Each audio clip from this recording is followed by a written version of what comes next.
2024 കേരളത്തിലെ 33,115 അംഗനവാടികളിലേക്ക് പുതിയ വർഷത്തിൽ എത്തപ്പെടുന്ന എല്ലാ പ്രിയപ്പെട്ട കുഞ്ഞു മക്കൾക്കും ഹൃദയപൂർവ്വം ഏറ്റവും സ്നേഹത്തോടെ സ്വാഗതം ആശംസിക്കുകയാണ്. ഇപ്പോൾ 2 പുസ്തകങ്ങൾ ഇവിടെ പ്രകാശനം ചെയ്തിട്ടുണ്ട്. അത് 2 ഏജ് ഗ്രൂപ്പിനുള്ളതാണ്. അതായത് 3+4+ എന്നുള്ള നിലയിൽ വ്യത്യസ്ത പ്രായത്തിന്റെ അടിസ്ഥാനത്തിൽ ഉപയോഗിക്കത്തക്ക രീതിയിൽ പ്രീ സ്കൂൾ വിദ്യാഭ്യാസത്തിന് ഉതകുന്ന നിലയിൽ അംഗനവാടിയിലെ പാഠാനുഭവങ്ങൾ പരിഷ്കരിച്ചുകൊണ്ടാണ് ഇത്തവണ ആ പുസ്തകങ്ങൾ തയ്യാറാക്കിയിട്ടുള്ളത് എന്നുള്ളതാണ്. വളരെ സന്തോഷമുണ്ട്.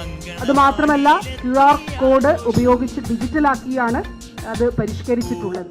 അപ്പോൾ കുഞ്ഞുങ്ങൾക്ക് കണ്ടും കേട്ടും അനുഭവിച്ചും തൊട്ടും പഠിക്കുന്നതിന് വേണ്ടിയിട്ടുള്ള ഒരു അവസരം കൂടി ആധുനിക സാങ്കേതിക വിദ്യയുടെ സഹായത്തോടു കൂടി വളർച്ചയുടെ അനുഭവങ്ങൾ ക്രമീകരിക്കുന്നതിന് വേണ്ടിയിട്ടാണ് ശ്രമിച്ചിട്ടുള്ളത്. അങ്കണപ്പൂമഴ എന്നുള്ളതാണ് ഈ കൈപ്പുസ്തകത്തിന്റെ പേര്.